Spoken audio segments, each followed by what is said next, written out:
prosecutors. Hey, I'm facing jail time, and really I feel like I haven't done anything wrong but try and preach the word and help people who are sick. Welcome back. I'm Michelle Tuzzi. I'm Mark Brown. While LA city leaders struggle to figure out how to deal with the hundreds of medical marijuana dispensaries that have sprung up all over town, law enforcement is targeting alleged lawbreakers. One who's now out of business is a pastor who built his ministry around marijuana.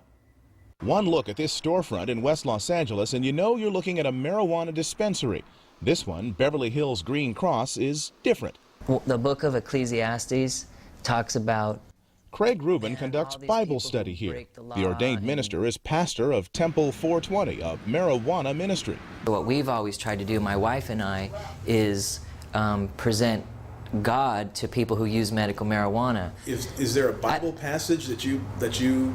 Well, no, it says that we're healed by his stripes in Isaiah 53. And as a Jewish person, I believe, you know, the Old Testament. I think Christians should believe the Old Testament is valid. I teach a course in college called The Jewish History of the New Testament.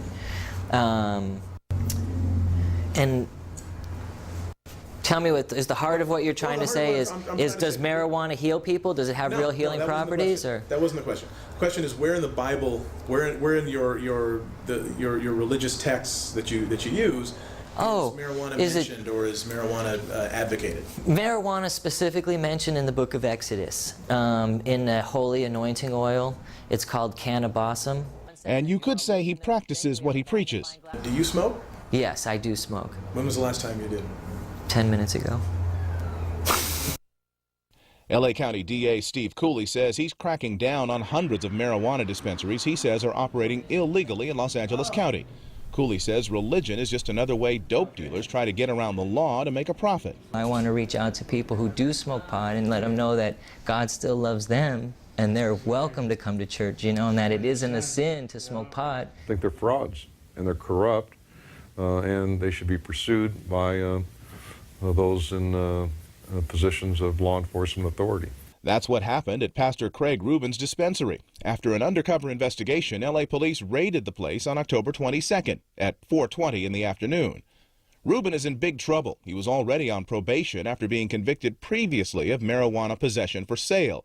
Now he's facing those same charges again, plus a possible probation violation that could send him to prison for years. Hey, I'm facing jail time, and really I feel like I haven't done anything wrong but try and preach the word. He says he's being singled out because he's an outspoken advocate for medical marijuana who once ran for mayor of Los Angeles. He says his dispensary was licensed and that he'd consulted with the city attorney's office to make sure they were okay with it. Rubin was arraigned on Monday. He's acting as his own attorney. He says God and the law are both on his side, that the law under which he's being prosecuted makes an exception for ordained ministers. And yes, that's one of his supporters behind him, smoking a joint right outside the courthouse. The state makes an exception for duly ordained ministers to run psychological clinics, and we do provide psychological counseling and services, biblical services. Pastor Craig Rubin is due back in court in January, representing himself and his beliefs with his freedom on the line. And Pastor Rubin says he has the documentation to prove his innocence, and he's ready to go to trial. He is undeterred by the fact that the last time he acted as his own attorney, he was convicted.